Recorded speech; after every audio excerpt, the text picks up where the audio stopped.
ઉપરાષ્ટ્રપતિ જગદીપ ધનખડના રાજીનામા બાદ કોણ બનશે દેશના 17મા ઉપરાષ્ટ્રપતિ તેવો સવાલ સૌ કોઈના મનમાં થઈ રહ્યો છે। તો જાણીએ કેવી રીતે થાય છે ઉપરાષ્ટ્રપતિની ચૂંટણી। સત્તા પક્ષ અને વિપક્ષ બંને પોતપોતાના ઉમેદવાર મેદાનમાં ઉતારે છે। જો કે સામાન્ય રીતે ઉપરાષ્ટ્રપતિની ચૂંટણીમાં વોટની ગણતરીને લઈને સત્તાધારી પક્ષનું પલડું દરેક વખતે ભારે હોય છે। પરંતુ તેમ છતાં 4 વખતની ચૂંટણી સિવાય દરેક વખતે દેશના બીજા શીર્ષ બંધારણીય પદ માટે આમને સામનેનો જંગ થયો છે। આ વિડીયોમાં તમને જણાવીશું ઉપરાષ્ટ્રપતિની ચૂંટણીની સમગ્ર પ્રક્રિયા। ભારતના નવા ઉપરાષ્ટ્રપતિ ચૂંટવાની પ્રક્રિયા શરૂ કરાય તે પહેલા જાણીએ કેવી રીતે થાય છે ઉપરાષ્ટ્રપતિ પદની ચૂંટણી। સૌથી પહેલા એ જાણી લઈએ કે ઉપરાષ્ટ્રપતિ પદની ચૂંટણી કોણ લડી શકે। કેટલીક જરૂરી શરતો પૂરી કર્યા બાદ કોઈ પણ વ્યક્તિ ઉપરાષ્ટ્રપતિની ચૂંટણી લડી શકે છે। બંધારણના અનુચ્છેદ 66માં દેશના બીજા સર્વોચ્ચ પદ માટે યોગ્યતા જણાવાઈ છે। હવે ચૂંટણી લડનાર વ્યક્તિ ભારતનો નાગરિક હોવો જોઈએ તે જરૂરી છે। કેવી રીતે આખરે ઉપરાષ્ટ્રપતિ પદની ચૂંટણી થાય છે તેની જાણકારી તમને આપી દઉં। ઉમેદવાર ભારતનો નાગરિક હોવો જોઈએ, વય 35 વર્ષ કે તેથી વધુ હોવી જરૂરી છે। આ સિવાય કોઈ પણ લાભના પદ પર તે ન હોવો જોઈએ। આ જે શરતો છે ઉપરાષ્ટ્રપતિ પદના ઉમેદવારને જરૂરી છે। અને હવે આગળ વધીએ કે આખરે જો કોઈ વ્યક્તિ રાષ્ટ્રપતિ, ઉપરાષ્ટ્રપતિ અને રાજ્યપાલ સંઘ કે કોઈ રાજ્યના મંત્રી પરિષદના સદસ્ય હોય તો એને લાભના પદ પર નહીં માનવામાં આવે આ શરતોની સાથે। આ જ યોગ્યતાઓને ધ્યાનમાં રાખીને ઉપરાષ્ટ્રપતિ ચૂંટણીને લઈને ઉમેદવારોના નામનું એલાન કરાય છે। ઉમેદવારોના નામની જાહેરાત બાદ અને મતદાન પહેલા ઉમેદવારી પત્ર ભરવાનો તબક્કો આવે છે, જ્યાં ઉમેદવાર ચૂંટણીમાં ઊભા રહેવાનો પોતાનો ઈરાદો પ્રસ્તુત કરે છે। ઉપરાષ્ટ્રપતિ પદના ઉમેદવારને નામાંકન માટે 20 પ્રસ્તાવક, 20 સમર્થકોની જરૂરિયાત હોય છે। આ પ્રસ્તાવક અને સમર્થક સામાન્ય નાગરિક નહીં પરંતુ સાંસદ હોવા જરૂરી છે। નિયમ એ પણ છે કે એક મતદાતા એકથી વધુ ઉમેદવારોના પ્રસ્તાવક કે સમર્થક નથી થઈ શકતા। ઉમેદવારને નામાંકન પત્રની સાથે ડિપોઝિટ પેટે 15,000 રૂપિયા જમા કરવા આવશ્યક હોય છે। ઉપરાષ્ટ્રપતિની ચૂંટણીની ખાસ વાત એ છે કે કોઈ પણ પક્ષ વોટિંગ માટે વ્હીપ જારી નથી કરી શકતું। ઉપરાષ્ટ્રપતિ ચૂંટણીમાં પ્રત્યેક વોટર પોતાની ઈચ્છાથી મનગમતા ઉમેદવારને વોટ કરી શકે છે। મતદાન ગુપ્ત હોય છે। ઉપરાષ્ટ્રપતિ પદની ચૂંટણીમાં માત્ર સંસદના સભ્ય જ મતદાન કરે છે। ઉપરાષ્ટ્રપતિ પદની ચૂંટણી માટે દરેક મતનું મૂલ્ય સમાન હોય છે। સાથે જ આ ચૂંટણીમાં રાજ્યસભા ચૂંટણીની જેમ જ સિંગલ ટ્રાન્સફરેબલ વોટ સિસ્ટમને અનુસરવામાં આવે છે। બંધારણના અનુચ્છેદ 68માં જોગવાઈ છે કે વર્તમાન ઉપરાષ્ટ્રપતિનો કાર્યકાળ પૂર્ણ થાય એ પહેલા આગામી ઉપરાષ્ટ્રપતિની ચૂંટણી પ્રક્રિયા પૂર્ણ કરવી। જો કે મૃત્યુ, રાજીનામું, પદથી દૂર કરવા અથવા અન્ય કોઈ કારણોથી ઉપરાષ્ટ્રપતિનું પદ ખાલી થવા પર ચૂંટણી ઝડપથી કરાવવામાં આવશે। અત્યારના સંજોગો પ્રમાણે ઉપરાષ્ટ્રપતિ જગદીપ ધનખડે સ્વાસ્થ્ય કારણોસર રાજીનામું આપતા ટૂંક સમયમાં ઇલેક્શન કમિશન ઓફ ઇન્ડિયા ચૂંટણી યોજશે। હવે બંધારણના અનુચ્છેદ 66 અનુસાર ઉપરાષ્ટ્રપતિ પદની ચૂંટણીમાં લોકસભાના 543 અને રાજ્યસભાના 233 ચૂંટાયેલા સભ્યો ઉપરાંત રાજ્યસભાના 12 નોમિનેટેડ સભ્યો મતદાન કરે છે। આ રીતે કુલ મતદારોની સંખ્યા 788 થાય છે। ઉપરાષ્ટ્રપતિની ચૂંટણીમાં વિશેષ રીતે મતદાન થાય છે। ઈવીએમના બદલે બેલેટ પેપરથી મતદાન યોજવામાં આવે છે। ચૂંટણી સિંગલ ટ્રાન્સફરેબલ વોટ પ્રણાલીથી થાય છે। આ જે વોટ છે તે ટ્રાન્સફર કરવામાં આવે છે। એ રીતે ચૂંટણીની પ્રક્રિયા થોડી જટિલ હોય છે। સિંગલ ટ્રાન્સફરેબલ વોટ એટલે મતદાતા એક જ વોટ આપે છે પરંતુ એ ઉમેદવારને પસંદગીના આધાર પર વોટ આપે છે। મતલબ કે આ ઉમેદવાર એ છે, ઉમેદવાર બી છે, ઉમેદવાર સી અને ઉમેદવાર ડી। હવે કોઈ મતદાર પોતાનો મત કેવી રીતે આપશે? આપણે જેમ ઈવીએમમાં મત આપતા હોઈએ છીએ એવી રીતે નહીં, પરંતુ આ થોડી અલગ પ્રકારની ચૂંટણી, અલગ પ્રકારની મતદાન પ્રક્રિયા છે। મતદારને ઉમેદવાર બી પસંદગીનો ઉમેદવાર છે તો એ 1 નંબરનો અંક ત્યાં અંકિત કરશે। ત્યારબાદ ઉમેદવાર સી તેની પસંદગી છે એટલે પ્રાથમિકતા પ્રમાણે તે બીજા નંબરનો અંક અંકિત કરશે અને ત્યારબાદ ઉમેદવાર એ છે તે 3જા નંબરની તેની પ્રાથમિકતા છે, ઉમેદવાર ડી 4થા નંબરની પ્રાથમિકતા છે। તો આ જે અંક છે તે પ્રમાણે પોતાની પ્રાથમિકતા તે અર્જિત કરશે પોતાના મત પેપર પર। હવે કઈ રીતે આ કોષ્ટક દર્શાવવામાં આવી રહ્યા છે ઉપરાષ્ટ્રપતિ પદની ચૂંટણીને લઈને? તો આ 3 કોષ્ટક આપ જોઈ શકો છો। આમાં 4 પસંદગીઓ દર્શાવવામાં આવી છે મતદારો તરફથી। એટલે આ 3 કોષ્ટક, આ 3 મત એ માન્ય ગણાશે, પરંતુ કયા મત અમાન્ય ગણવામાં આવશે તે કોષ્ટક આપ જુઓ. જો કોઈ મતદાર હોય તેની પહેલી પસંદગી વિશે તે ક્લિયર નથી, તે સ્પષ્ટ નથી, તો એ આ જે કોષ્ટક છે, આ જે ખાનું છે તે ખાલી રાખે તો આ મત અમાન્ય ગણાશે, કારણ કે તેની પોતાની પ્રથમ જે પસંદગી છે તે અંકિત નથી કરી. અને પ્રાથમિકતા શબ્દોમાં નહીં હોય, અંકોમાં જ અંકિત કરવી પડશે. આ શરત છે મતદાર માટેની. તો હવે આગળ વધીએ અને કેવી રીતે ઉપરાષ્ટ્રપતિ પદની ચૂંટણી થાય છે ઉદાહરણની રીતે તમને સમજાવવાનો પ્રયત્ન કરીશું. કે સપોઝ 4 ઉમેદવારો છે, 4 અલગ અલગ ઉમેદવારો આપણે લીધા, નીરવ, સોનલ, ગૌરવ અને મયુર. આ 4 ઉમેદવારો ઉપરાષ્ટ્રપતિ પદની ચૂંટણીમાં ઊભા છે. હવે કોઈ મતદાર કઈ રીતે પોતાની પસંદગી અર્જિત કરશે તે પણ તમને જણાવીશું.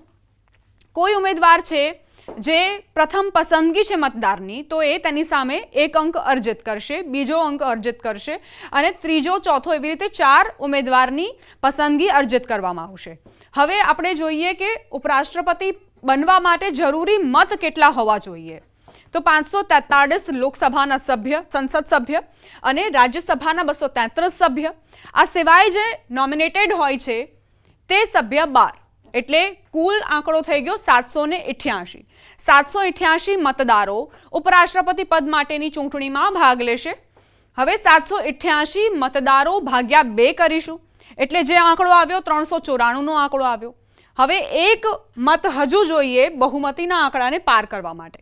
395 મત કોઈ પણ ઉમેદવારને મળશે તો તે ઉપરાષ્ટ્રપતિની આ ચૂંટણીમાં વિજેતા જાહેર કરવામાં આવશે. 395નો આ જાદુઈ આંકડો છે. હવે આગળ વધીએ. 4 ઉમેદવારો ઉદાહરણ રીતે આપણે લીધા હતા, નીરવ, સોનલ, ગૌરવ અને મયુર. હવે આ જે 4 આપ કોષ્ટક જોઈ રહ્યા છો, કોઈ ઉમેદવાર છે કે જેને 190 બેલેટ પેપરમાં પ્રથમ પસંદગી પ્રાપ્ત થઈ છે, નીરવને પ્રથમ પસંદગી પ્રાપ્ત થઈ છે, સોનલની ત્રીજી પસંદગી છે, ગૌરવને બીજી પસંદગી આપવામાં આવી છે અને મયુરને ચોથી પસંદગી આપવામાં આવી છે. પ્રાથમિકતા દર્શાવવામાં આવી છે આ કોષ્ટકમાં. હવે આવીએ કે આખરે સોનલને કેટલા એવા મતદારો છે જેણે પ્રથમ પસંદગી આપી છે. તો 200 બેલેટ પેપર પર સોનલ પ્રથમ પસંદગી છે. અને આગળ વધીએ, ગૌરવની પસંદગીની વાત કરીએ, 207 એવા મતદારો જેમણે પ્રથમ પસંદગી ગૌરવને આપી છે અને મયુરને 191 જે મતદારો છે તેમણે પ્રથમ પસંદગી આપી છે. આ રીતે મતદારોએ પોતાની પસંદગી આપી છે, આ રીતે મત આપ્યા છે. હવે આ જે મત છે તે આપ જોઈ શકો છો. ઉદાહરણની રીતે નીરવને 190 મત મળ્યા છે, સોનલને 200, ગૌરવને 207 અને મયુરને 191. આ જે મત છે પ્રાથમિકતાના આધારે આપવામાં આવ્યા છે અને એવી રીતે ગણતરી કરવામાં આવી છે. પરંતુ હજુ સુધી જે બહુમતી માટેનો જાદુઈ આંકડો છે તે કોઈને પણ નથી મળ્યો. હવે આગળ વધીશું અને એ નક્કી કરીશું કે સૌથી ઓછા મત કોને મળ્યા છે. તો સૌથી ઓછા મત મળ્યા છે નીરવ નામના ઉમેદવારને. હવે આ જે ઉમેદવાર છે તેના વોટ ટ્રાન્સફર કરવામાં આવશે અન્ય ઉમેદવારોને. નીરવના બેલેટ પેપરની બીજી પ્રાથમિકતાની ચકાસણી કરવામાં આવશે, કારણ કે પ્રથમ પ્રાથમિકતા તો નીરવ હતા.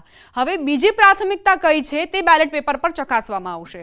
તો 45 એવા બેલેટ પેપર હતા જ્યાં સોનલ બીજી પસંદગી હતી.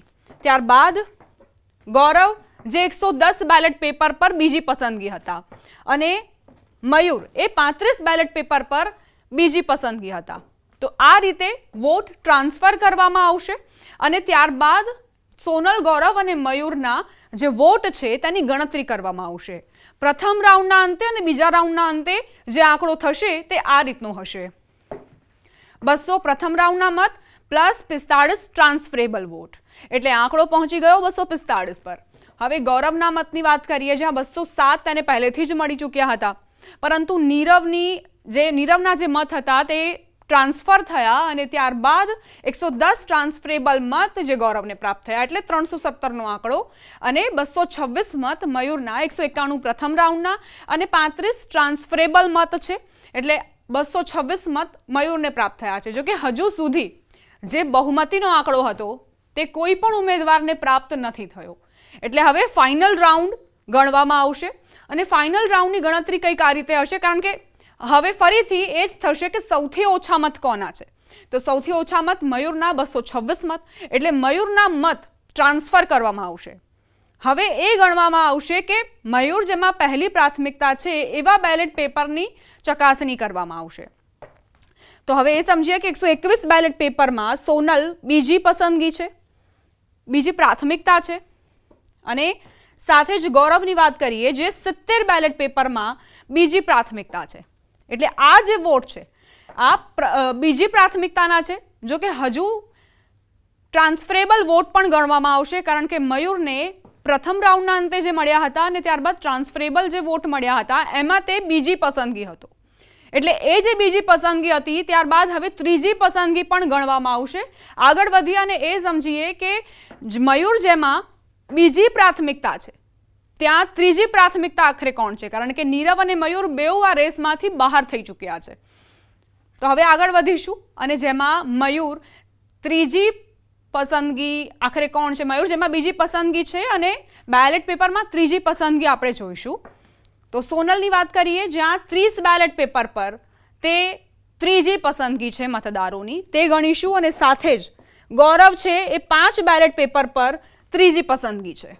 તો આ જે વોટ છે 121 વોટ ગણીશું અને સાથે જ 30 વોટ ગણીશું. આ જે અહીં ટ્રાન્સફર થશે સોનલમાં અને સાથે જ આ 70 વોટ અને અહીં 5 વોટ એ ટ્રાન્સફર થશે ગૌરવમાં. તો આ રીતે પ્રથમ બે રાઉન્ડના અંતે 245 મત પ્લસ ટ્રાન્સફરેબલ વોટ 151 અને સાથે જ 317 પ્રથમ બે રાઉન્ડના મત અને 75 મત ટ્રાન્સફરેબલ મત. હવે જે જાદુઈ આંકડો હતો એ 395નો હતો. તો એ સોનલે પાર કરી લીધો. તને બહુમતીના આંકડાથી પણ વધુ એક આંકડો મળ્યો છે અને એ છે 396. અને આમ સોનલ એ બહુમતીના આંકડાને પાર કરતા જ ઉપરાષ્ટ્રપતિની ચૂંટણીમાં વિજેતા જાહેર કરવામાં આવશે. સૌથી વધુ મત તેને મળ્યા છે અને બહુમતીના આંકડા કરતાં પણ એક મત તેને વધુ પ્રાપ્ત થયો છે. આ ફાઇનલ રાઉન્ડના અંતે ગણતરી આ રીતે થશે. જો કે એ પણ જણાવી દઈએ કે જ્યાં સુધી આ જે રાઉન્ડ છે એ ચાલતા જ રહેશે જ્યાં સુધી મતદારોનો જે આંકડો છે બહુમતીનો એ ઉમેદવારોને પ્રાપ્ત ન થઈ જાય. મતદારો જે ઉમેદવારોને પ્રાથમિકતાના આધાર પર પસંદગી આપતા હોય છે તેના આધારે જ ગણતરી થયા જ કરશે જ્યાં સુધી બહુમતી કોઈ પણ ઉમેદવાર પ્રાપ્ત ન કરી લે ત્યાં સુધી. આ રીતે આખી ઉપરાષ્ટ્રપતિની ચૂંટણીમાં ગણતરી થતી હોય છે. ખૂબ જ જટિલ ગણતરી છે, પરંતુ રાજ્યસભામાં પણ સિંગલ ટ્રાન્સફરેબલ વોટિંગ સિસ્ટમ અનુસરવામાં આવે છે અને ઉપરાષ્ટ્રપતિ પદની ચૂંટણીમાં પણ કંઈક આ જ રીતે જે ચૂંટણી છે તે થતી હોય છે. હવે ઉપરાષ્ટ્રપતિની ગેરહાજરીમાં આખરે રાજ્યસભાના અધ્યક્ષ તરીકેની ફરજો કોણ નિભાવે છે તે પણ તમને જણાવી દઉં. તો ઉપરાષ્ટ્રપતિની ચૂંટણી ના થઈ હોય અને ઉપરાષ્ટ્રપતિનું પદ ખાલી હોય તે દરમિયાન રાજ્યસભાના અધ્યક્ષ તરીકેની ફરજો નાયબ અધ્યક્ષ સંભાળે છે. નાયબ અધ્યક્ષ ન હોય તો સંસદ કાયદા દ્વારા અન્ય વ્યવસ્થા કરે છે. જો કે ઉપરાષ્ટ્રપતિ તરીકેનો પદભાર કોણ સંભાળે એ અંગે બંધારણમાં કોઈ જોગવાઈ નથી. જો રાષ્ટ્રપતિ અને ઉપરાષ્ટ્રપતિ બંને પદ ખાલી હોય તો ભારતના સર્વોચ્ચ ન્યાયાલયના મુખ્ય ન્યાયાધીશ અથવા તેમની ગેરહાજરીમાં વરિષ્ઠ ન્યાયાધીશ રાષ્ટ્રપતિની ફરજો નિભાવે છે. વ્યવસ્થા બંધારણની કલમ 65 હેઠળ કરાઈ છે. આવી પરિસ્થિતિ દુર્લભ છે, પરંતુ બંધારણ આ માટે સ્પષ્ટ જોગવાઈ કરે છે.